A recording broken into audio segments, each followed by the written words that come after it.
Acts chapter 14.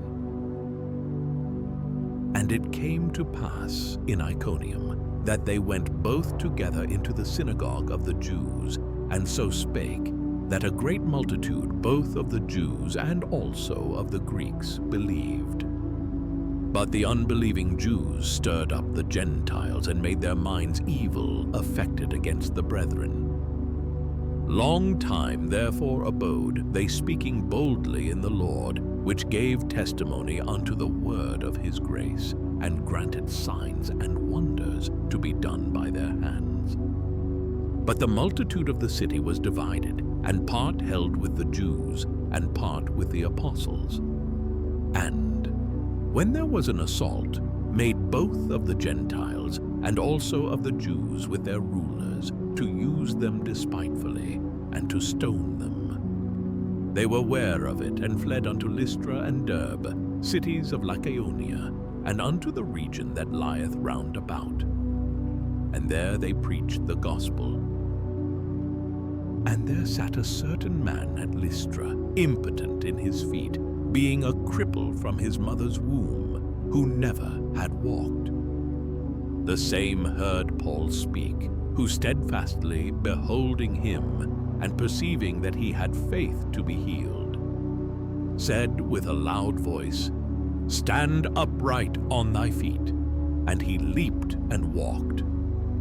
And when the people saw what Paul had done, they lifted up their voices, saying in the speech of Lycaonia, The gods are come down to us in the likeness of men. And they called Barnabas, Jupiter, and Paul, Mercurius, because he was the chief speaker.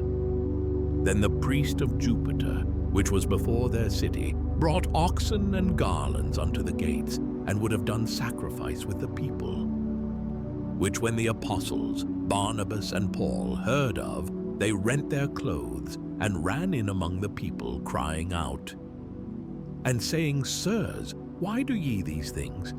We also are men of like passions with you, and preach unto you, that ye should turn from these vanities unto the living God, which made heaven and earth and the sea and all things that are therein, who in times past suffered all nations to walk in their own ways. Nevertheless, he left not himself without witness, in that he did good, and gave us rain from heaven, and fruitful seasons, filling our hearts with food and gladness. And with these sayings scarce restrained they the people, that they had not done sacrifice unto them. And there came thither certain Jews from Antioch and Iconium, who persuaded the people, and having stoned Paul, drew him out of the city, supposing he had been dead. Howbeit, as the disciples stood round about him, he rose up, and came into the city, and the next day he departed with Barnabas to Derbe. And when they had preached the gospel to that city, and had taught many, they returned again to Lystra, and to Iconium, and Antioch, confirming the souls of the disciples, and exhorting them to continue in the faith, and that we must through much tribulation enter into the kingdom of God. And when they had ordained them elders in every church, and had prayed with fasting, they commended them to the Lord, on whom they believed. And after they had passed throughout Pisidia, they came to Pamphylia.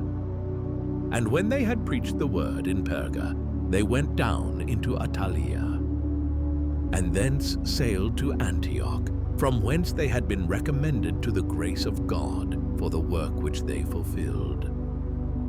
And when they were come, and had gathered the church together, they rehearsed all that God had done with them, and how he had opened the door of faith unto the Gentiles. And there they abode long time with the disciples.